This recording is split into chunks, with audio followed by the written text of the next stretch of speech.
Hello students, how are you. तो आज हम पहुंच गए हैं हाइब्रिडाइजेशन सीरीज के लास्ट लेक्चर में, लेक्चर नंबर 8 में। इसमें हम क्या करने जा रहे हैं, इसमें हम एक फॉर्मूला या ट्रिक करने जा रहे हैं जिससे आप कोई भी जो स्ट्रक्चर है केमिकल बॉन्डिंग का बहुत आसानी से चुटकियों में आप सॉल्व कर सकते हो। लेकिन इससे पहले कि हम वो फॉर्मूला पढ़ें, उससे पहले हम थोड़ा सा रिकॉल करते हैं जो पिछले लेक्चर में हमने पढ़ा था, क्योंकि जो पिछले लेक्चर में पढ़ा था अगर वो आपको याद होगा तभी ये फॉर्मूला आपको अच्छी से लगाना आएगा। ठीक है, तो पिछले जो लेक्चर था उसका जो हेडिंग था वो हेडिंग ये था, hybridization in molecules having bond pair as well as lone pair. तो उसमें हमने कुछ कॉम्बिनेशन पढ़े थे, जैसे 2+1 5+2 ऐसे करके अलग अलग कॉम्बिनेशन पढ़े थे, और हर कॉम्बिनेशन से जुड़ा हुआ एक स्ट्रक्चर पढ़ा था। ठीक है, तो वो सारे जितना भी पिछले लेक्चर में पढ़ा था उसका कंक्लूजन मैंने यहाँ पे लिख दिया। ये टेबुलर फॉर्म में सारे कॉम्बिनेशन मैंने लिख दिए हैं। आपको ये कॉम्बिनेशन याद करने हैं और इस कॉम्बिनेशन से रिलेटेड जो स्ट्रक्चर है वो याद करना है। तो ये छोटा सा टेबल याद कर लो, उसके बाद आप फॉर्मूला सीख लो, फिर कोई भी स्ट्रक्चर आता रहे पेपर में, जैसा मर्जी बड़े से बड़ा छोटे से छोटा स्ट्रक्चर आ जाए तो आप चुटकियों में उसको सॉल्व कर सकते हैं। तो इसमें मैंने कॉलम टेबल में क्या बनाया, पहले कॉलम में लिखा है हाइब्रिडाइजेशन, जिसमें सारी हाइब्रिडेशन हमने लिख दी sp से लेके sp3 d3 तक। दूसरा कॉलम है कॉम्बिनेशंस का, जिसमें सारे कॉम्बिनेशन बता दिए। और तीसरा कॉलम है किसका, स्ट्रक्चर का, जिसमें सारे स्ट्रक्चर हमने एक ही जगह पे लिख दिए। तो जैसे मान लो sp हाइब्रिडाइजेशन में एक कॉम्बिनेशन पड़ा था 2+0, जिसमें स्ट्रक्चर क्या बना था, लीनियर।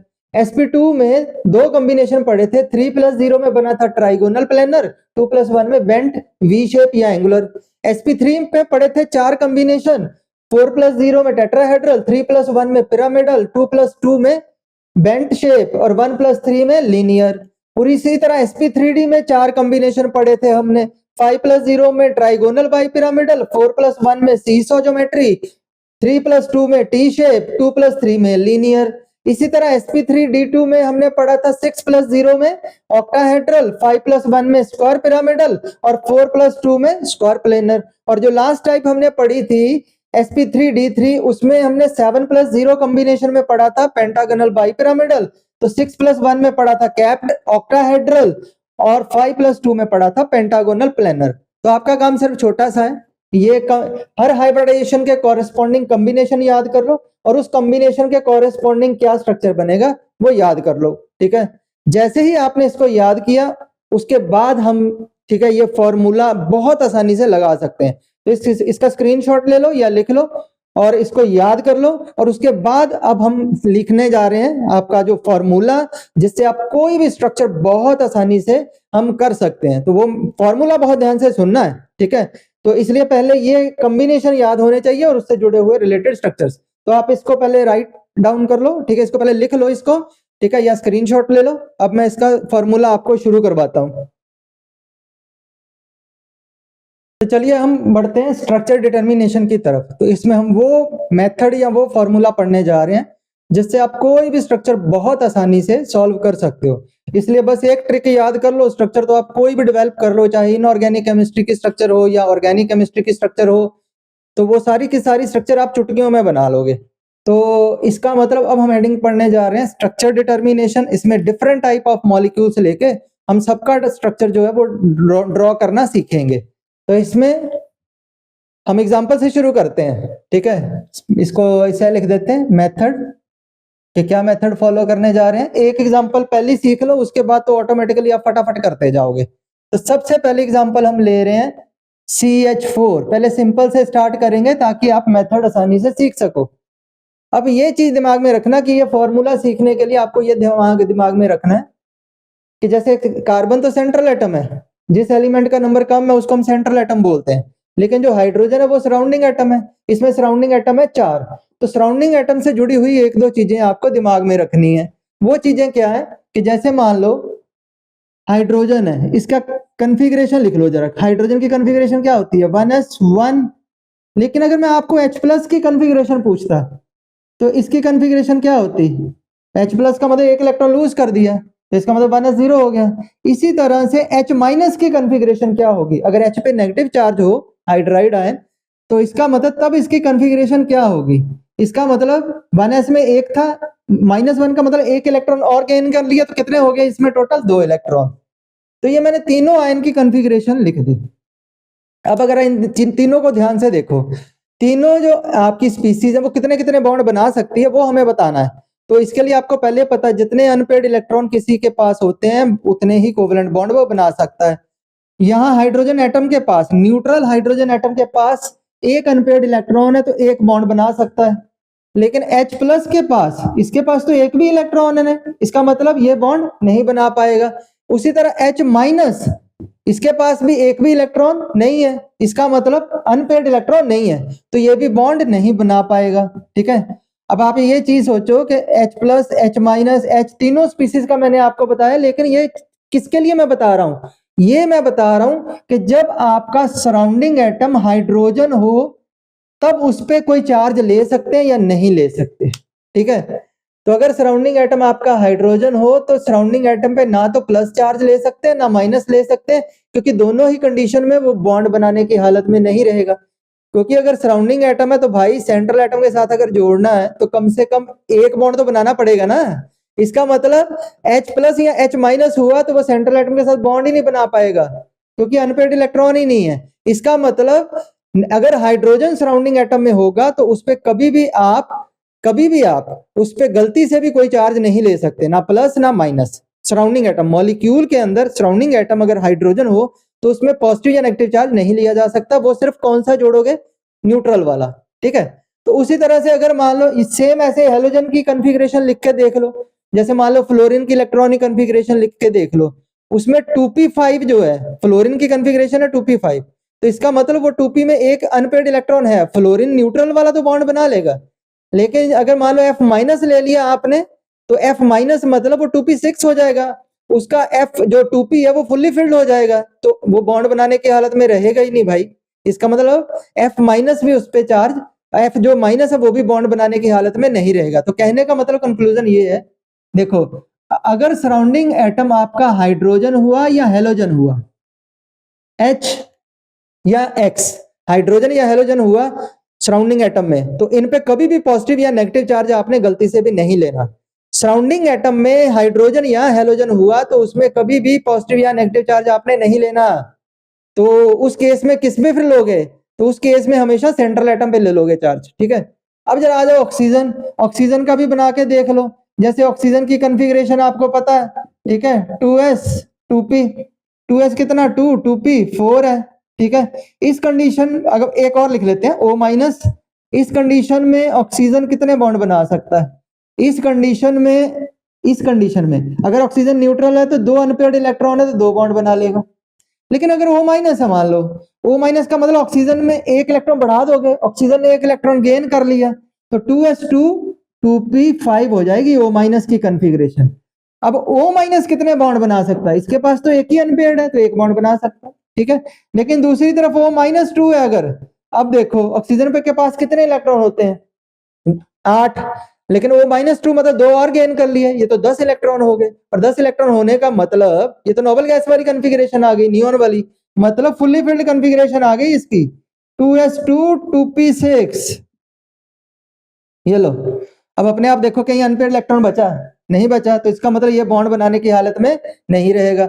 इसका मतलब ऑक्सीजन पे, ठीक है, अगर न्यूट्रल होगा तो 2 बॉन्ड बनाएगा, वो तो पहले ही पता है आपको सारी चीजें। ठीक है, ऑक्सीजन पे -1 चार्ज लिया जा सकता है, ऑक्सीजन पे -1 चार्ज लिया जा सकता है, क्योंकि वो इस कंडीशन में एक बॉन्ड बना सकता है सेंट्रल एटम के साथ। ठीक है, लेकिन O-2 अगर होगा, मतलब ऐसे बोलो कि O पे एक ऑक्सीजन पे -2 चार्ज नहीं लिया जा सकता, क्योंकि इस कंडीशन में वो बॉन्ड बनाने की हालत में नहीं रहेगा, क्योंकि इसके सारे के सारे जो इलेक्ट्रॉन्स हैं वो क्या हो जाएंगे? पेयर्ड हो जाएंगे।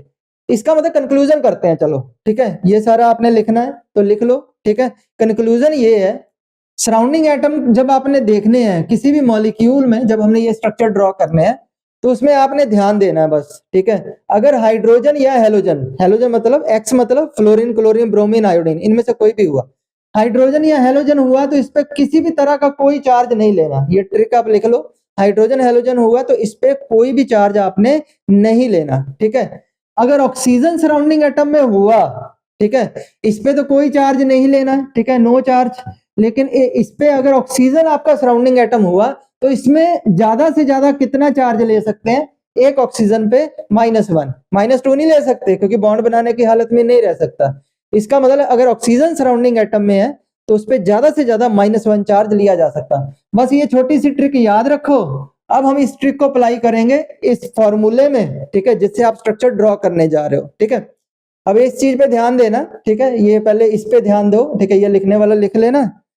अब अगला काम आ जाओ, सराउंडिंग एटम के बारे में बता दिया मैंने आपको, क्योंकि अभी फॉर्मूला मैंने शुरू नहीं किया, ये फॉर्मूला या ये स्ट्रक्चर बनाना शुरू नहीं किया, उससे पहले कुछ कंडीशंस रिक्वायर्ड थी वो बता दी मैंने आपको, ठीक है। Hydrogen halogen no charge, oxygen पे मैक्सिमम -1 चार्ज, ठीक है। चलो ये चीज तो हो गई। और दूसरी चीज एक सिंपल सी बात है, जैसे मान लो हम ये भी पढ़ते हैं कि जैसे ऑक्सीजन, ये आप हाइड्रोजन कितने बॉन्ड बनाता है, एक बॉन्ड बनाता है, ठीक है। अब मान लो जैसे ऑक्सीजन के साथ आपको हाइड्रोजन जोड़ना है, ठीक है, या किसी के साथ भी जोड़ना है, जैसे मान लो क्लोरीन के साथ ही आपको हाइड्रोजन जोड़ना है, ठीक है।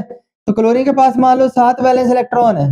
अब हाइड्रोजन जब जोड़ोगे इसके साथ, इस चीज को ध्यान दो, अगर मान लो क्लोरीन है 7, इसमें वैलेंस इलेक्ट्रॉन है, हाइड्रोजन के पास 1 है, तो अगर हाइड्रोजन इसके साथ बॉन्ड बनाना चाहेगा तो 1 इलेक्ट्रॉन क्लोरीन का यूज हो जाएगा और 1 हाइड्रोजन का।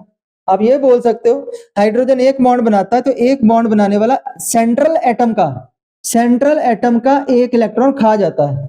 जो 1 बॉन्ड बनाने वाला होता है वो सेंट्रल एटम का 1 इलेक्ट्रॉन खा जाता है, ठीक है। और दूसरी तरफ आ जाओ, अगर मान लो आपके पास ऑक्सीजन होता तो ऑक्सीजन तो 2 बॉन्ड बनाता है, अभी हमने यहां बताया था सराउंडिंग एटम में, सराउंडिंग एटम में आए तो न्यूट्रल वाला ऑक्सीजन 2 बॉन्ड बनाता है।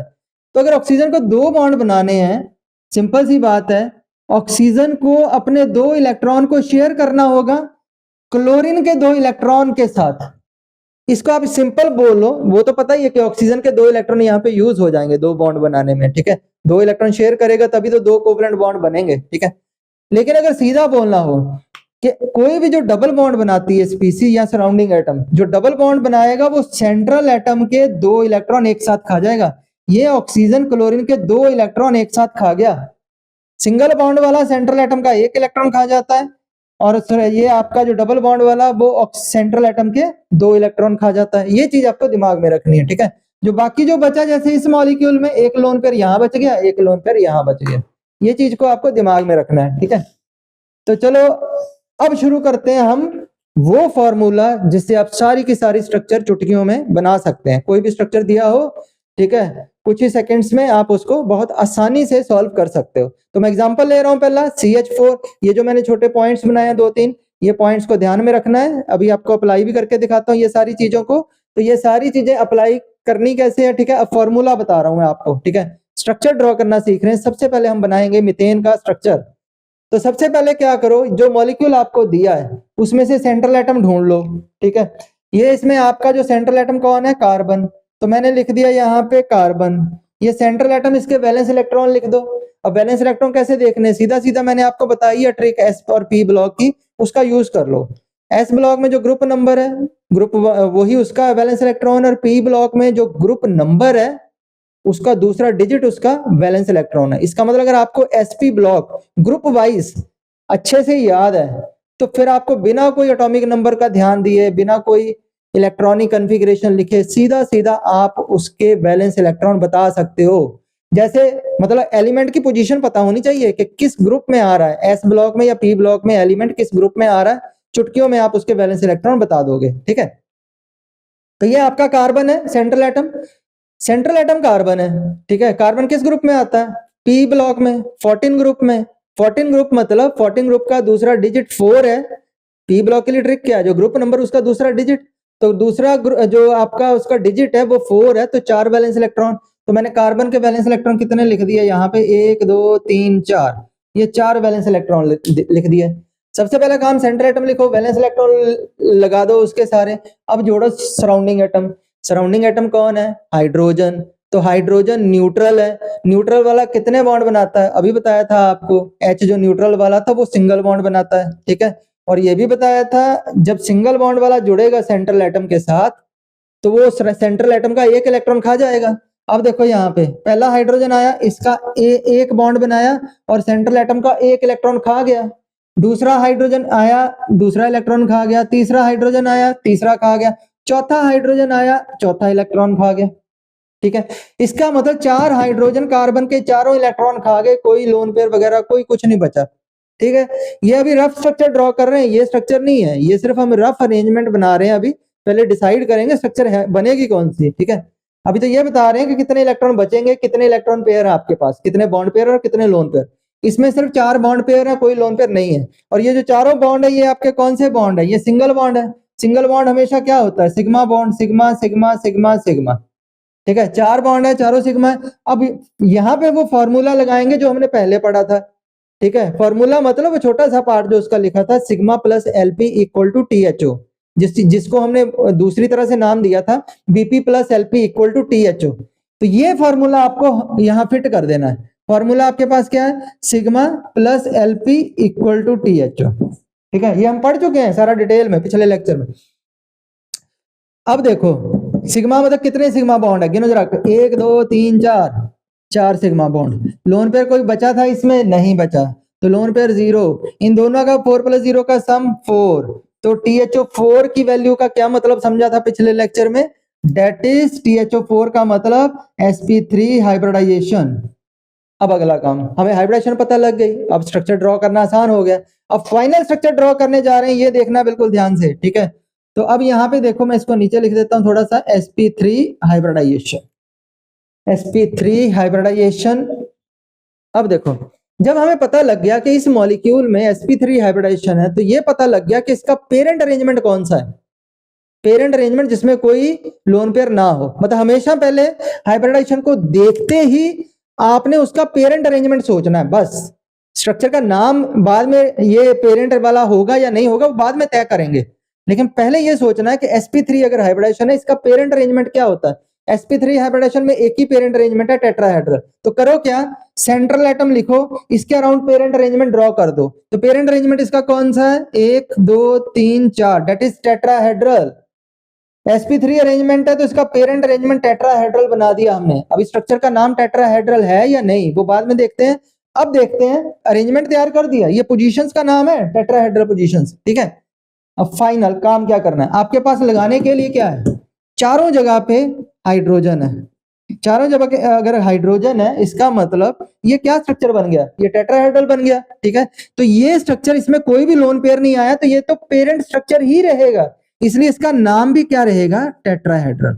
ये हमारा पहला स्ट्रक्चर ड्रॉ हो गया जिसमें सारे एंगल 109.5 डिग्री है, जिसका नाम है टेट्राहेड्रल स्ट्रक्चर। परफेक्ट टेट्राहेड्रल, क्योंकि पेरेंट स्ट्रक्चर ही बना, कोई लोन पेयर नहीं है इसमें।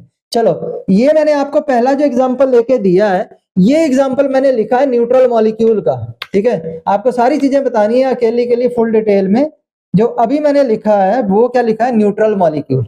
अब मैं कुछ ऐसी स्पीसीज बताऊंगा जिसपे कुछ चार्ज हो, ताकि आपको चार्ज वाली स्पीसीज पता लगे। तो मैं अब अगला आयन बता रहा हूँ NH4+ आयन, अमोनियम आयन। ठीक है, सबसे पहले सेंट्रल एटम नाइट्रोजन, इसी पैटर्न में करना है। अब इसको सीख लिया ना एक को अच्छे से, इसको सीख लिया, सारे मॉलिक्यूल मैं इसी तरीके से बनाऊंगा, इसके अलावा और कोई तरीका और कुछ नहीं करना। अब आपको देखो कितना सिंपल काम है, कितनी बढ़िया ट्रिक है ये वाली, जिससे सीधा सीधा सॉल्व कर लोगे। तो सेंट्रल एटम कौन है इसमें, नाइट्रोजन। कितने वैलेंस इलेक्ट्रॉन है, कैसे पता लगा, 15 ग्रुप, p ब्लॉक, दूसरा डिजिट 5 वैलेंस इलेक्ट्रॉन, 5, 1 2 3 4 5। ठीक है, अब इस पे आ गया +1 चार्ज, ये किस पे लें, या नाइट्रोजन पे लें या हाइड्रोजन पे लें, ये कंफ्यूजन है।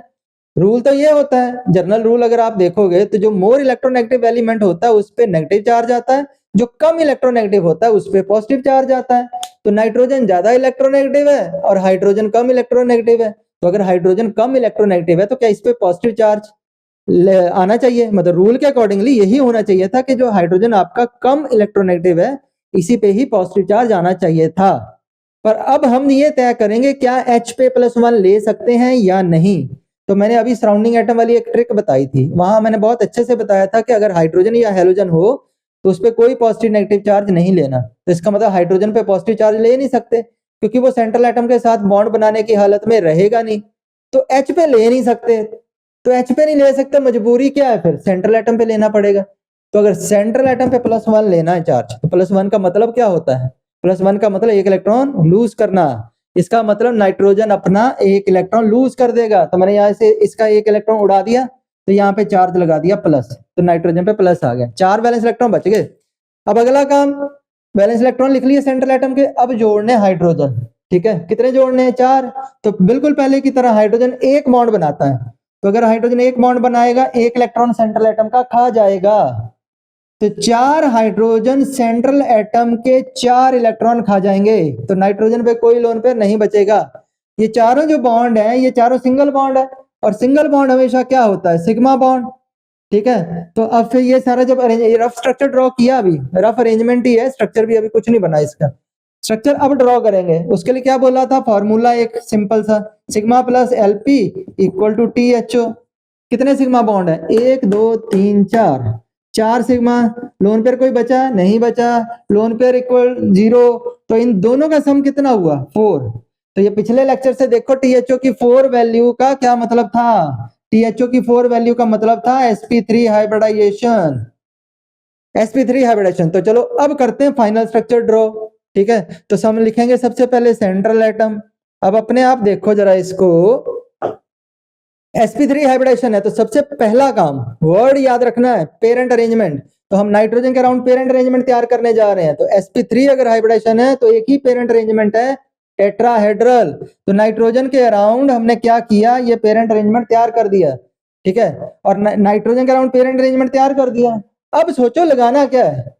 आपके पास लगाने के लिए सिर्फ 4 हाइड्रोजन है, तो चारों जगह आपने क्या लगा दिया? हाइड्रोजन।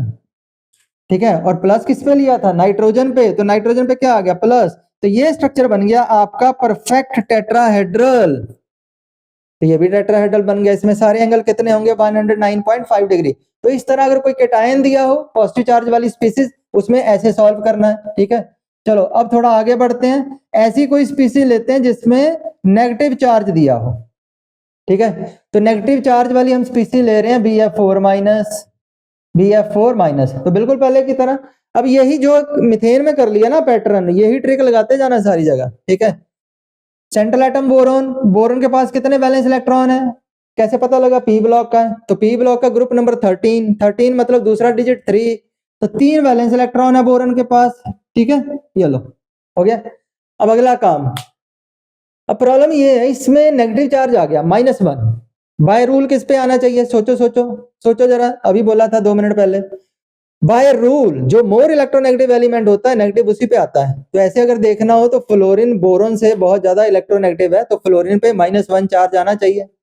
पर अब जरा वो ट्रिक दिमाग में रखो जो अभी पढ़ी थी हमने, जो हमने पढ़ा था सराउंडिंग एटम की ट्रिक। क्या बोला था? हाइड्रोजन और हेलोजन पे कोई चार्ज हमने नहीं लेना। तो अगर फ्लोरीन पे -1 चार्ज ले लिया तो 2p6 हो जाएगा, तो फिर तो ये बॉन्ड बनाएगा ही नहीं, बॉन्ड बनाने की हालत में ही नहीं रहेगा, क्योंकि अनपेयर्ड इलेक्ट्रॉन उसमें रहेगा नहीं। इसका मतलब फ्लोरीन पे नेगेटिव चार्ज नहीं ले सकते।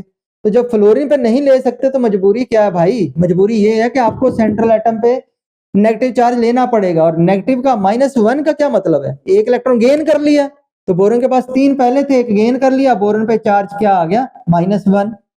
ठीक है, अब देखो जोड़ने के लिए क्या है? 4 फ्लोरीन है, तो फ्लोरीन भी सिंगल बॉन्ड ही बनाता है। हाइड्रोजन हेलोजन दोनों की खासियत क्या है? अगर सराउंडिंग एटम में है तो सिंगल बॉन्ड ही बनाते हैं। ठीक है, अब देखो पहला फ्लोरीन आया, पहला बॉन्ड बनाया सिंगल बॉन्ड, तो सेंट्रल एटम का एक इलेक्ट्रॉन खा गया।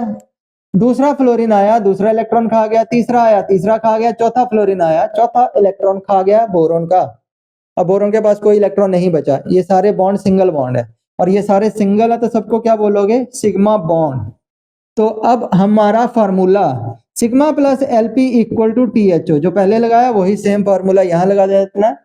तो हमारे पास फार्मूला है sigma plus LP equal to THO। अब देखो कितने सिग्मा? 1 2 3 4।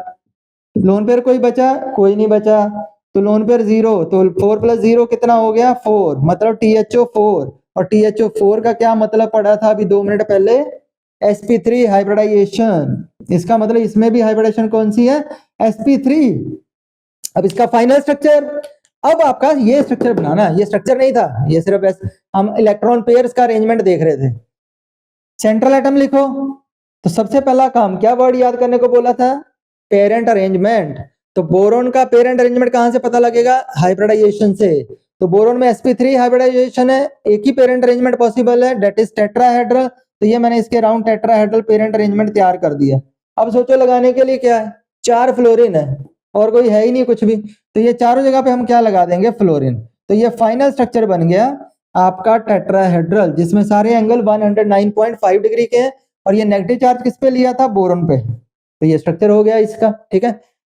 ये हो गया न्यूट्रल मॉलिक्यूल का, कैटायन का, एनायन का। अब जरा हम एक वो एग्जांपल ले लेते हैं, हम सारी वैरायटी करेंगे, क्या क्या डिफरेंट पॉसिबिलिटी हो सकती है वो सारी पढ़ रहे हैं, इसलिए ये पहली जो 5 एग्जांपल है ये अच्छे से कर लो तो अगली ऑटोमेटिकली आ जाएंगी आपको, इनमें सभी में वैरायटी है कुछ, ठीक है। अब देखो अगली एग्जांपल हम ले रहे हैं ऑक्सीजन वाली, जिसमें ऑक्सीजन सराउंडिंग एटम में आता है। तो ये एग्जांपल है सल्फेट की, SO4-2, ठीक है। तो सबसे पहला काम, सेंट्रल एटम ले लो सल्फर। सल्फर के पास कितने वैलेंस इलेक्ट्रॉन है? पी ब्लॉक का मेंबर है, 16 ग्रुप है, दूसरा डिजिट 6 है, तो 6 वैलेंस इलेक्ट्रॉन।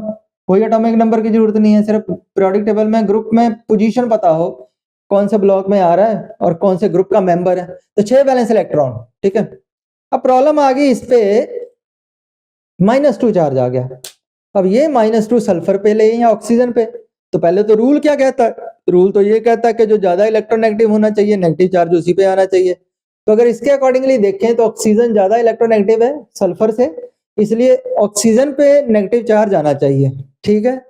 ये पता लग गया कि ऑक्सीजन पे नेगेटिव आना चाहिए। चलो अब चेक करते हैं, क्या एक ही ऑक्सीजन पे -2 चार्ज ले सकते हैं? क्योंकि यहाँ -2 चार्ज है ना, एक ही ऑक्सीजन पे -2 चार्ज ले सकते हैं।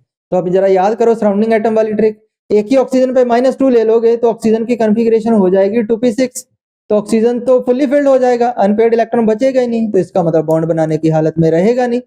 इसका मतलब एक ही ऑक्सीजन पे -2 चार्ज नहीं ले सकते क्योंकि वो बॉन्ड बनाने की हालत में नहीं रहता। तो अगर एक ऑक्सीजन पे -2 नहीं ले सकते तो क्या करें? क्या एक ऑक्सीजन पे -1 ले सकते हैं? बिल्कुल ले सकते हैं, क्योंकि फिर तो वो 2p5 हो जाएगा। अब याद करो जरा सराउंडिंग एटम वाली ट्रिक जो अभी बताई थी थोड़ी देर पहले। तो अगर ऑक्सीजन पे -1 चार्ज है तब वो एक बॉन्ड बना सकता है, वो ये भी लिखा था वहां पे ट्रिक में, अगर एक ऑक्सीजन पे -1 है तो वो एक बॉन्ड बना सकता है। इसका मतलब एक ऑक्सीजन पे हम ले सकते हैं चार्ज -1, पर यहाँ हमारे पास टोटल चार्ज कितना है? -2। इसका मतलब क्या है? आपको 2 ऑक्सीजन ऐसी लेनी पड़ेंगी जिन पे -1, दो ऑक्सीजन, एक पे भी -1 और दूसरी ऑक्सीजन पे भी -1, और जो -1 वाली ऑक्सीजन होंगी वो तो सिंगल बॉन्ड से जुड़ेंगी ना भाई, ठीक है। वो सिंगल बॉन्ड से ही जुड़ेंगी जो -1 वाली ऑक्सीजन है, इसका मतलब 2 ऑक्सीजन सिंगल बॉन्डेड है। तो इसका मतलब ऐसा कोई अगर एग्जांपल आता है मान लो जिसमें ऑक्सीजन ही अकेली सराउंडिंग एटम है और नेगेटिव चार्ज दिया है, तो सीधी ट्रिक लगा सकते हो, जितना ये नेगेटिव चार्ज का मैग्नीट्यूड है उतनी ऑक्सीजन सिंगल बॉन्डेड, बाकी सारी डबल बॉन्डेड। इसका मतलब इसमें -2 चार्ज है, मतलब 2 ऑक्सीजन सिंगल बॉन्डेड है, बाकी बची कितनी? टोटल 4 ऑक्सीजन है ना, 2 अगर सिंगल बॉन्डेड है तो बाकी जो 2 बची हैं वो दोनों क्या होंगी? डबल बॉन्डेड होंगी। तो इसी चीज का हम फायदा उठाएंगे। चलो 2 ऑक्सीजन हमारे पास सिंगल बॉन्डेड, ठीक है। अब जो सिंगल बॉन्डेड है वो एक ही इलेक्ट्रॉन खाएगी, डबल बॉन्ड जो डबल बॉन्डेड ऑक्सीजन है वो 2 इलेक्ट्रॉन खाएगी। चलो पहले सिंगल बॉन्डेड वाले लेते हैं। ये ऑक्सीजन जिसमें -1 है वो एक बॉन्ड बनाएगी तो सल्फर का 1 इलेक्ट्रॉन खा जाएगी। ये दूसरी ऑक्सीजन जिसपे -1 चार्ज है वो भी 1 इलेक्ट्रॉन, 1 बॉन्ड बनाएगी, 1 इलेक्ट्रॉन वो खा जाएगी, सल्फर के 2 इलेक्ट्रॉन खा गई 2 सिंगल बॉन्ड वाली ऑक्सीजन। पर बची कितनी? 2 ऑक्सीजन। वो दोनों ऑक्सीजन कौन सी है? डबल बॉन्ड वाली। और डबल बॉन्ड वाली तो भाई एक साथ 2-2 इलेक्ट्रॉन खाएगी। देखो अब ये ऑक्सीजन जो डबल बॉन्ड वाली है डबल बॉन्ड बनाएगी तो एक साथ सल्फर के 2 इलेक्ट्रॉन खा जाएगी। अब दूसरी ऑक्सीजन एक और बची हुई है वो भी डबल बॉन्ड बनाएगी तो 2 इलेक्ट्रॉन एक साथ खा जाएगी। तो सल्फर के तो सारे इलेक्ट्रॉन खा चुके ये लोग, अब सल्फर के पास कोई लोन पेयर तो बचा नहीं। अब गिनते हैं इसमें सिंगल सिग्मा बॉन्ड कितने, पाई कितने हैं। सिंगल में आपका क्या होता है? Sigma sigma. डबल में क्या होता है? 1 सिग्मा 1 पाई, 1 सिग्मा 1 पाई। इसका मतलब हमारा जो फॉर्मूला है, ये जो ट्रिक के अंदर यूज किया था sigma plus LP equal to THO, तो अगर ये फॉर्मूला हम लगाते हैं यहाँ पे sigma plus LP equal to THO, कितने सिग्मा गिनना है, अब पाई नहीं काउंट होता इसमें, 1 sigma 2 sigma 3 sigma 4 sigma, 4 sigma. क्या कोई लोन पेयर बचा? कोई लोन पेयर नहीं है। 4 + 0 दोनों का सम कितना हुआ? 4, और THO 4 का मतलब क्या होता है? sp3 hybridisation. चलो फाइनल काम, अब फाइनल स्ट्रक्चर ड्रॉ कर रहे हैं। सेंटर में लिखा सल्फर, ठीक है। सल्फर के अराउंड पेरेंट अरेंजमेंट तैयार करना है सबसे पहला काम, हमेशा की तरह। तो पेरेंट अरेंजमेंट कहां से पता लगेगा? हाइब्रिडाइजेशन से। तो sp3 हाइब्रिडाइजेशन है तो सल्फर का पेरेंट अरेंजमेंट क्या होगा? टेट्राहेड्रल, पहले की तरह sp3 हाइब्रिडाइजेशन तो एक ही पेरेंट अरेंजमेंट पॉसिबल है, टेट्राहेड्रल। अब लगाओ क्या लगाना है, अब सारे एंगल तो 109.5 डिग्री के हैं, सारे एंगल ही सेम है, इसलिए कहीं भी डबल बॉन्डेड ऑक्सीजन लगा लो, कहीं भी सिंगल लगा लो, कोई फर्क तो पड़ेगा नहीं। इसका मतलब आपके पास दो डबल बॉन्डेड ऑक्सीजन है और दो सिंगल बॉन्डेड है, तो मैं इसको ऐसे दिखा देता हूँ, आप जैसे मर्जी दिखा लो, जहां मन करता लगाओ। दो डबल बॉन्डेड ऑक्सीजन है और दो आपकी सिंगल बॉन्डेड, और ये स्ट्रक्चर आपकी क्या कहलाएगी, परफेक्ट टेट्राहेड्रल स्ट्रक्चर। ठीक है, अब देखो ये ऑक्सीजन वाली भी ट्रिक हो गई, ये सारी ट्रिक को बार बार सुनो तो आप कोई भी स्ट्रक्चर आसानी से बना सकते हो, बहुत आसानी से। अब एक ये और स्ट्रक्चर है पांचवा, थोड़ी सी अलग वैरायटी, XeO2F2। ठीक है, तो XeO2F2 तो बिल्कुल पहले की तरह सेंट्रल एटम जिनोन, जिनोन तो पता ही है भाई सबको। ठीक है, नोबल गैसेस का मेंबर है, मतलब ग्रुप 18 का मेंबर है, मतलब 8 वैलेंस इलेक्ट्रॉन है। तो सबसे पहले जिनोन ये लिखे, इसके 8 वैलेंस इलेक्ट्रॉन, 2 4 6 और ये 8 वैलेंस इलेक्ट्रॉन। लगाने के लिए क्या क्या, फ्लोरीन, न्यूट्रल फ्लोरीन हमेशा सिंगल बॉन्ड ही बनाता है, तो एक फ्लोरीन एक इलेक्ट्रॉन खा गया, दूसरा फ्लोरीन दूसरा इलेक्ट्रॉन खा गया।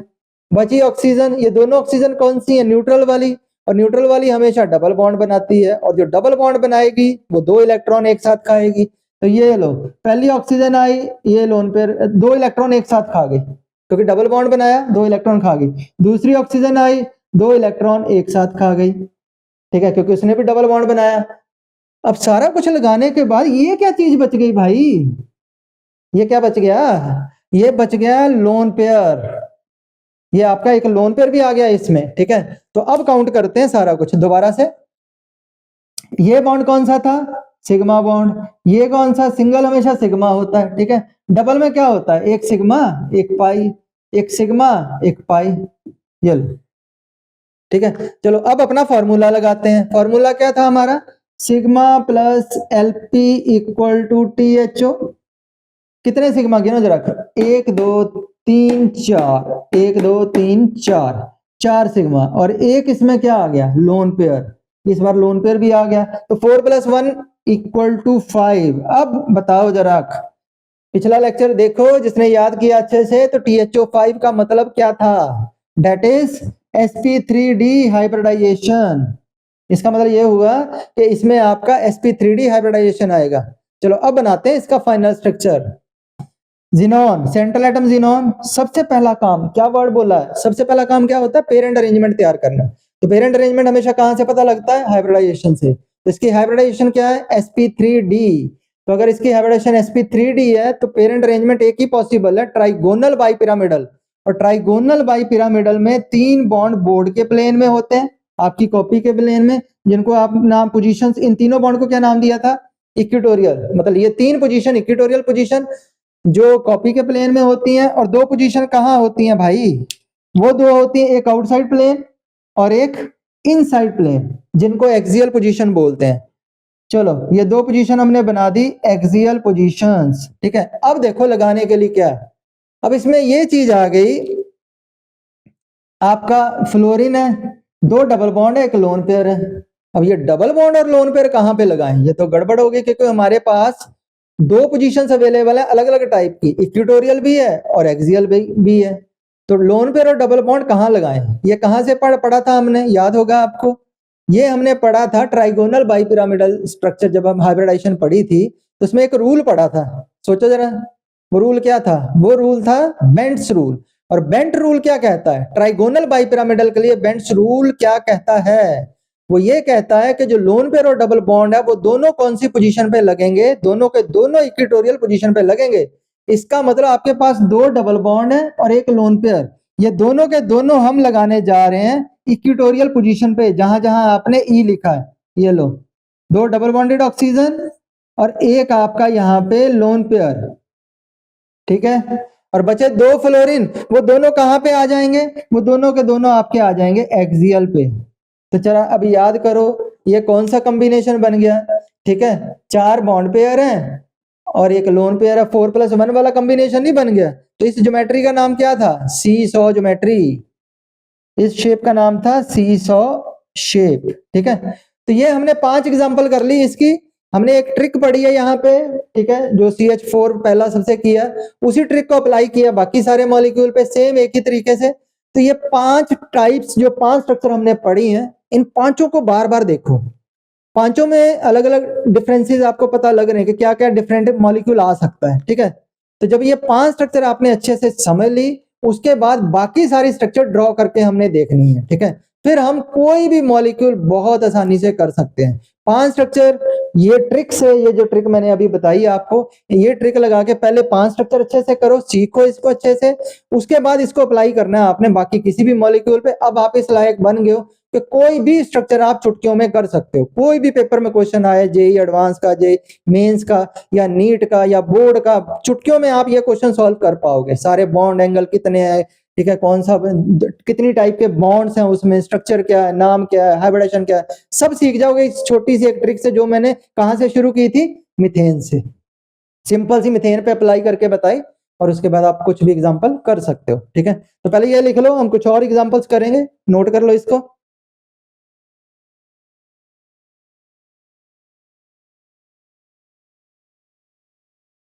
तो चलो कुछ और एग्जांपल्स करते हैं। अगली एग्जांपल है XeOF2।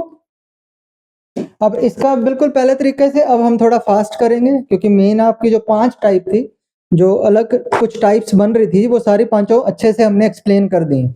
अब बिल्कुल उसी पैटर्न से कुछ और एग्जांपल्स कर लेंगे, ताकि आपका हाथ पूरी तरह से खुल जाए इसमें स्ट्रक्चर बनाने में। तो सबसे पहले central atom xenon, valence electron 8, क्योंकि ग्रुप 18 का मेंबर है। फ्लोरीन कितने बॉन्ड बनाता है, 1, तो 1 फ्लोरीन 1 इलेक्ट्रॉन खा गया, 2 फ्लोरीन 2 इलेक्ट्रॉन खा गए। उसी तरह से अब ऑक्सीजन 1 है, तो न्यूट्रल वाली ऑक्सीजन है, तो 1 ऑक्सीजन 2 इलेक्ट्रॉन खा जाएगी, क्योंकि न्यूट्रल ऑक्सीजन डबल बॉन्ड बनाती है। पर ये क्या बच गया, इसमें बच गए 2 lone pair, lone pair, lone pair. Single bond sigma होता है, ये सिंगल भी सिग्मा है, लेकिन ऑक्सीजन का डबल बॉन्ड में 1 सिग्मा 1 पाई। तो अपना फॉर्मूला वापस लिखते हैं, sigma plus LP equal to THO। गिनो जरा, 1 2 3 सिग्मा, 2 लोन पेयर, तो 2 लोन पेयर, तो 3 + 2 = 5। और THO5 का मतलब क्या पढ़ा था अभी पहले हमने, sp3d हाइब्रिडाइजेशन। तो अगला काम फाइनल स्ट्रक्चर, सेंटर में लिखा जिनोन। सबसे पहले पेरेंट अरेंजमेंट, sp3d में पेरेंट अरेंजमेंट क्या होता है, ट्राइगोनल बाइपिरामिडल, अभी पढ़ के हटे थे थोड़ी देर पहले। तो 3 बॉन्ड बोर्ड की पोजीशन में, जिनको इक्वेटोरियल नाम दिया था, 3 पोजीशन का नाम इक्वेटोरियल और 2 पोजीशन का नाम एक्सियल। अब लगाने के लिए देख लो क्या क्या है, 2 डबल बॉन्ड है, 1 डबल बॉन्ड है, 2 लोन पेयर है। तो सिंपल सी बात है, डबल बॉन्ड और लोन पेयर दोनों के दोनों कहां लगेंगे, इक्वेटोरियल पोजीशन। कौन सा रूल, बेंट्स रूल। तो इसका मतलब ये हुआ, ये आपका डबल बॉन्ड आपका मैंने लगा दिया यहां पे, और ये आपके दोनों लोन पेयर लगा दिए यहां पे इक्वेटोरियल पे, ठीक है। दोनों चीजें इक्वेटोरियल पे, बची हुई जो दोनों एक्सियल पोजीशन पे 2 फ्लोरीन लग जाएंगे। तो ये बन गया XeO2। तो ये कौन सा कॉम्बिनेशन है, 3 + 2। अब ये टेबल बनाया था 3 + 2 में, वैसे तो सीधा इसी को देख के बता सकते हो कैसा दिख रहा है, ये टी शेप। लेकिन आपको अगर टेबल याद है तो फिर आप श्योर हो जाओगे पूरी तरह से कि यही है भाई शेप, ठीक है। थोड़ी बहुत कंफ्यूजन भी हो, अगर टेबल याद हो तो 1 मिनट में याद आ जाएगा, हाँ ये मेरी गलती हो रही है, मैं ठीक कर लेता हूँ इसको, ठीक है। तो ये हो गया टी शेप। चलो अगली एग्जांपल करते हैं इसमें, ठीक है। अगली जो एग्जांपल है वो आपकी कर लो इसकी XeOF4। एक जरा ये एग्जांपल कर लो, जिनोन OF4।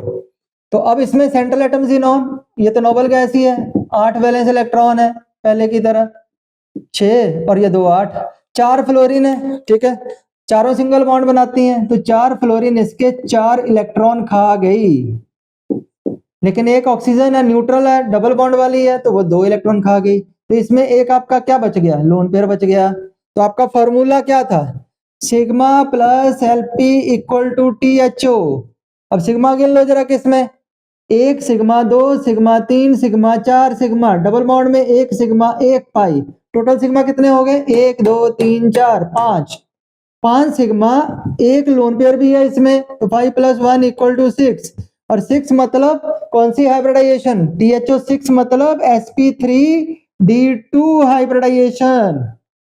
चलो फाइनल स्ट्रक्चर बनाते हैं, जिनोन। ये है फाइनल स्ट्रक्चर, जो नीचे बनाता हूं मैं वो फाइनल स्ट्रक्चर है, वही आपको पेपर में करनी है। अब जिनोन है, ठीक है। सबसे पहला काम पेरेंट अरेंजमेंट, sp3d2 में पेरेंट अरेंजमेंट क्या होता है, ऑक्टाहेड्रल, जिसमें 4 पोजीशन कहां होती हैं, आपकी कॉपी के प्लेन में या मेरे बोर्ड के प्लेन में। ठीक है, ये चारों पोजीशन का नाम, ठीक है, मतलब प्लेनर पोजीशन। चारों बॉन्ड आपके कॉपी के प्लेन में या बोर्ड के प्लेन में। बची दो, वो दोनों एक आपकी आएगी आउटसाइड प्लेन और एक इनसाइड प्लेन। तो ये था आपका ऑक्टाहेड्रल। ठीक है, अब लगाने के लिए इसमें क्या है, आपका 4 सिग्मा बॉन्ड है, ठीक है, वो तो सिंगल बॉन्ड है, एक लोन पेयर है, एक डबल बॉन्ड है।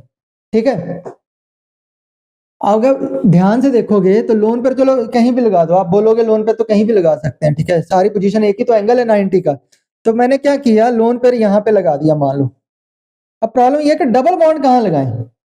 अब जो डबल बॉन्ड है उसकी जो रिपल्शन है वो भी बहुत ज्यादा होती है, मतलब आप ऐसे मान लो उसके कंपेरेबल होती है लोन पेयर के। इसका मतलब डबल बॉन्ड और लोन पेयर को 180 पे रखना जरूरी है ताकि ये जो इनकी रिपल्शन है वो कम की जा सके।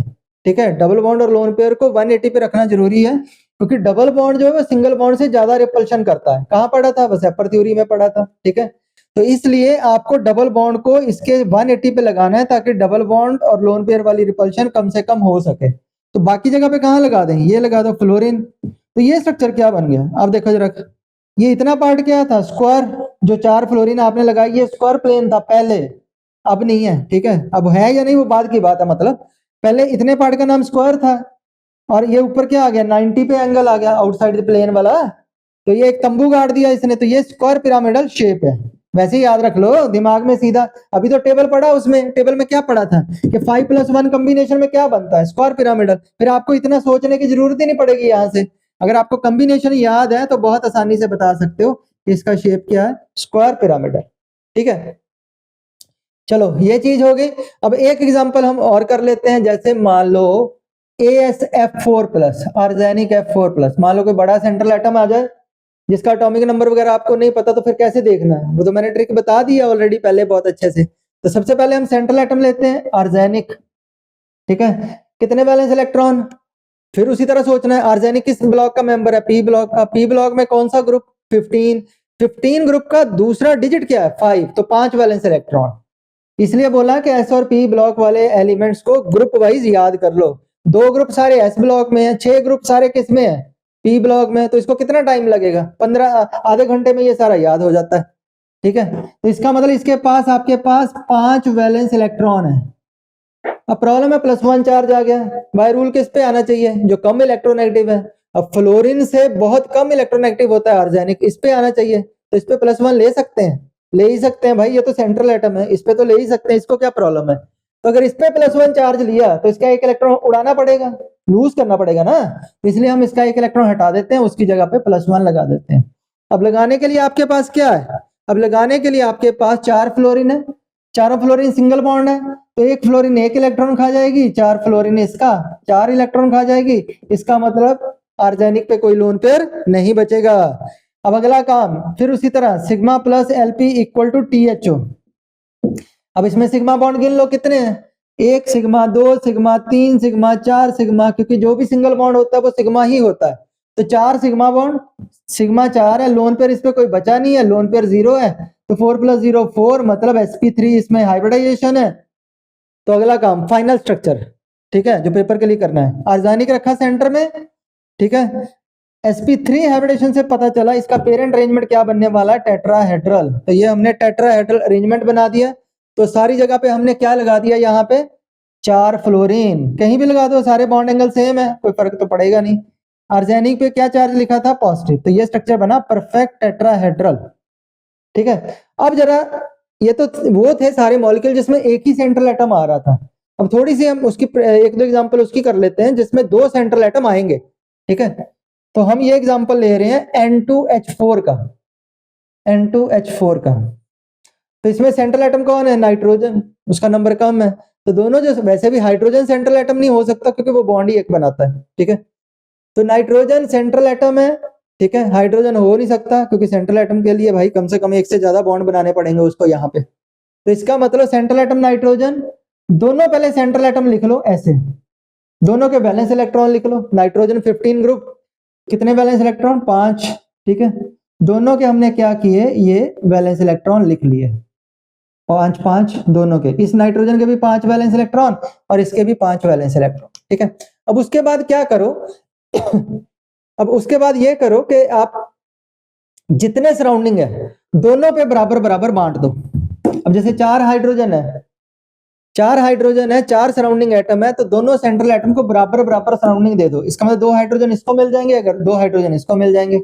लेकिन अगर सराउंडिंग एटम 5 होते ऑड नंबर में, तब क्या करते हैं? तब हम ये करते हैं कि जो ऑड नंबर हटाने के लिए, ऑड नंबर हटाने के लिए किसी एक सराउंडिंग एटम को बीच में लिखते हैं, इन दोनों के बीच में। तो अभी तो चलो इवन नंबर है, 4 सराउंडिंग है, तो 2 इसको दे दिए, 2 इसको दे दिए, ठीक है। इसका मतलब मैं लगा देता हूं पहले 1 2 1 2, ठीक है। और एक बॉन्ड इन दोनों के बीच में आपस में बन जाएगा, NN बॉन्ड यहां भी बन जाएगा, ठीक है। तो अब यहां देखो जरा, एक नाइट्रोजन के अराउंड आपको देखना है। अब जब हाइब्रिडाइजेशन निकालनी है, दोनों को एक साथ लेके नहीं निकालनी। एक से ज्यादा सेंट्रल एटम हो तो किसी एक सेंट्रल एटम को पकड़ के हाइब्रिडेशन बता सकते हैं, ठीक है। तो अब यहाँ पे आ जाओ, ये नाइट्रोजन 1 सिग्मा 2 सिग्मा 3 सिग्मा है, और एक इसमें क्या है, लोन पेयर है, ठीक है। ऐसे उसका भी निकालोगे तो वो भी सेम ही आएगा, उसमें कोई फर्क नहीं आएगा। इसका मतलब आपका क्या अरेंजमेंट आ गया, देखो सिग्मा फॉर्मूला लिखेंगे पहले, sigma plus LP equal to THO। मैं इस सेंट्रल एटम के लिए बता रहा हूँ, जो इसके लिए होगा वही उसके लिए एप्लीकेबल है, ठीक है। तो इसका मतलब सिग्मा कितने हैं, 1 2 3 सिग्मा। लोन पेयर कितने हैं, एक इसमें लोन पेयर है, ठीक है, एक लोन पेयर। 3 + 1 = 4। तो इसका मतलब ये हुआ 3 + 1 = 4। THO4 मतलब कौन सी हाइब्रिडाइजेशन, sp3। और sp3 है तो कैसा अरेंजमेंट दिखना चाहिए, अरेंजमेंट टेट्राहेड्रल जैसा कुछ दिखना चाहिए। तो इसका फाइनल स्ट्रक्चर अब N2H4 का, ठीक है, N N एक बॉन्ड ये है, ठीक है, 2 H है ऐसे, बस थोड़ा सा बना दो टेट्राहेड्रल जैसा दिखे, और क्या। N2H4, ये लो, यहाँ एक नाइट्रोजन पे लोन पेयर और ये इस पे लोन पेयर, ये N2H4 का स्ट्रक्चर हो गया, ठीक है। तो ये हो गया आपका 2 सेंट्रल एटम का एक एग्जांपल। इसको थोड़ा छोटा कर देते हैं क्योंकि इसको हमें यूज करना पड़ेगा अभी, और एक एग्जांपल और करेंगे, इसलिए इसको हम ऐसे लिख देते हैं। तो एक और एग्जांपल कर लो, थोड़ा सा और हाथ खुल जाएगा इसमें स्ट्रक्चर बनाने में आपका। तो फाइनल स्ट्रक्चर हम ड्रॉ कर रहे हैं, दैट इज N2O5। N2O5 तो पहले की तरह बिल्कुल उसी तरीके से करना है, 2 सेंट्रल एटम वाला बता ही दिया आपको। सबसे पहले सेंट्रल एटम देखो, नाइट्रोजन है, 2 नाइट्रोजन है, ठीक है, ऐसे लिख देता हूं मैं। दोनों के पास कितने कितने बैलेंस इलेक्ट्रॉन है, ठीक है, 5 5।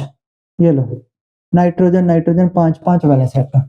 अब बात आ गया सराउंडिंग एटम कितनी है, 5 सराउंडिंग एटम 5 है, 5 ऑक्सीजन। तो अब 5 को हम करना क्या होता है, सराउंडिंग एटम को दोनों सेंट्रल पे बराबर बराबर बांटना है, ठीक है। तो अब इसको हम जो है 2.5 तो कर नहीं सकते, तो इसका मतलब हमें ऑड नंबर को हटाना पड़ेगा। तो ऑड नंबर हटाने के लिए हम क्या करते हैं, एक ऑक्सीजन 2 सेंट्रल एटम के बीच में ले आते हैं। तो ये ऑक्सीजन इधर भी बॉन्ड बना लेगी और इधर भी बॉन्ड बना लेगी। अभी तो रफ ही बना रहे हैं, फाइनल बना के दिखाता हूँ, ठीक है। उसके बाद 4 ऑक्सीजन है, तो 2 इसको मिल जाएंगी, 2 इसको मिल जाएंगी, बराबर हो गया। ऑड नंबर हटा दिया आपने, ऑड वाली ऑक्सीजन को बीच में ले आए, तो बाकी बची 4। तो 2 इस सेंट्रल एटम को दे दी, 2 इसको दे दी, तो आपका स्ट्रक्चर बन गया। और जो ये चारों ऑक्सीजन जो बची है वो न्यूट्रल है, न्यूट्रल वाली हमेशा 2 बॉन्ड बनाती है, डबल बॉन्ड बनाती है। तो पहली ऑक्सीजन इधर बना देता हूं, ये 2 इलेक्ट्रॉन खा गई ये वाली ऑक्सीजन, और एक ऑक्सीजन ये 2 इलेक्ट्रॉन खा गई, तीसरी ऑक्सीजन ये 2 इलेक्ट्रॉन खा गई, और चौथी ऑक्सीजन ये 2 इलेक्ट्रॉन इसके खा गई, ठीक है। तो अब फाइनल स्ट्रक्चर बना रहे हैं इसी से। पहले तो इस नाइट्रोजन को पकड़ो, पहले को इसकी हम हाइब्रिडाइजेशन निकालते हैं। फॉर्मूला वही है, sigma plus LP equal to THO। पहली नाइट्रोजन डबल है, डबल बॉन्ड में क्या क्या होता है, एक सिग्मा एक पाई, पाई हमें देखना ही नहीं है। ऐसे दूसरा जो डबल बॉन्डेड ऑक्सीजन है, एक सिग्मा एक पाई, ये भी नहीं देखना। इधर एक ऑक्सीजन ने सिंगल बॉन्ड बना रखा है, एक सिग्मा यहाँ पे, ऑक्सीजन के साथ एक सिग्मा बॉन्ड बना रखा है ना, इसने भी बना रखा है, और इस नाइट्रोजन ने भी यहाँ पे सिग्मा बॉन्ड बना रखा है। इसका मतलब आपके पास 1 2 3 सिग्मा है, लोन पेयर कोई है नहीं है पहले नाइट्रोजन पे, इक्वल टू 3 आ गया, 3 मतलब sp2। मतलब पहले नाइट्रोजन के अराउंड जो अरेंजमेंट दिखेगा sp2 वाला दिखेगा। sp2 मतलब ट्राइगोनल प्लेनर जैसा दिखना चाहिए, ठीक है। उसी तरह जैसा पहले नाइट्रोजन का अरेंजमेंट है, सेम दूसरे नाइट्रोजन का भी है। नेचुरली वही उसमें आएगी ना हाइब्रिडाइजेशन, सेम हाइब्रिडाइजेशन इसमें आएगी, उसका भी क्या बन जाएगा, ट्राइगोनल प्लेनर अरेंजमेंट। अब फाइनल स्ट्रक्चर ड्रॉ कर देते हैं, फिर आपको थोड़ा और अच्छे से पता लग जाएगा। ये लो ON, ठीक है, इधर डबल बॉन्डेड O और इधर डबल बॉन्डेड O, इधर डबल बॉन्डेड O तो इधर डबल बॉन्डेड O। ये ऐसा क्यों बनाया? लेकिन उससे पहले एक चीज देखो, स्ट्रक्चर तो चलो मैंने बना दिया, ठीक है, ऐसा बनाया क्यों वो भी देखना, देख लो। पहले नाइट्रोजन के अराउंड अरेंजमेंट कैसा दिखना चाहिए? sp2 वाला, मतलब ट्राइगोनल प्लेनर वाला। तो अब देखो जरा, मान लो मैं डॉटेड लाइंस अगर जोड़ूं तो इस नाइट्रोजन के अराउंड आपको क्या दिखेगा? ये ट्राइगोनल प्लेनर अरेंजमेंट दिखेगा, ठीक है। और उसी तरह से इस नाइट्रोजन के अराउंड आपको क्या दिखेगा? ट्राइगोनल प्लेनर अरेंजमेंट दिखेगा, ये वाला ऐसे, वो दिख रहा है। अब आगे एक चीज बच गई बस, यहाँ पे आपको ये नाइट्रोजन ऐसे दिख रहा है कि ये तो 5 बॉन्ड बना रहा है, 1 2 3 4 5। ये नाइट्रोजन कितने बना रहा है? 1 2 3 4 5। ये तो गड़बड़ हो गई, तो फिर तो स्ट्रक्चर में गड़बड़ हो गई, फिर नाइट्रोजन 5 बॉन्ड तो बनाता ही नहीं भाई, मैक्सिमम 4 बनाता है, और चौथा भी कौन सा होता है उसका? ठीक है, कोऑर्डिनेट बॉन्ड होता है। इसका मतलब तो इस गड़बड़ को ठीक कैसे करना? आपने कुछ नहीं करना, किसी एक डबल को कोऑर्डिनेट में कन्वर्ट कर दो, बस स्ट्रक्चर बन गया ऑटोमेटिकली। ऐसे इसमें भी किसी एक डबल को कोऑर्डिनेट में कन्वर्ट कर दो। अब गिन लो, इसके भी 4 हो गए, 1 2 3 4, 1 2 3 4, तो ये हो गई इसकी स्ट्रक्चर्स। तो अब हमारा सारा काम कंप्लीट हो गया। हमने सारी टाइप की हाइब्रिडाइजेशन पढ़ ली, सारी टाइप के उससे जुड़े हुए कॉम्बिनेशंस पढ़ लिए, और सारे एक ट्रिक पढ़ ली, ऐसी ट्रिक पढ़ ली जिसके बाद अब आपको किसी भी स्ट्रक्चर में बनाने में कोई डिफिकल्टी नहीं आएगी। कोई भी स्ट्रक्चर, बड़े से बड़ा छोटे से छोटा स्ट्रक्चर आ जाए पेपर में, आप चुटकियों में इस स्ट्रक्चर को कर पाओगे, ठीक है। तो इसका मतलब ये है कि अब सारा कुछ हमारा कंप्लीट हो गया। तो ये हमारी हाइब्रिडाइजेशन सीरीज वाली जो सारे लेक्चर्स थे वो सारे कंप्लीट हो गए, पूरी सीरीज हो गई, सारा कुछ A to Z हमने इसमें मेन सारी चीज कवर कर ली है। अब आपको पेपर में किसी भी तरह का क्वेश्चन आए तो आप उसको बहुत आसानी से कर पाओगे। तो अब हम मिलेंगे इसके बाद कुछ एक नए टॉपिक के साथ। तो पहले ये सारी जितनी भी आपने सीरीज के लेक्चर्स देखे उसके लिए सबका थैंक्स। तो फिर मिलते हैं अगली टॉपिक के लेक्चर सीरीज में, तो वो जल्दी अनाउंस करेंगे हम। Thank you.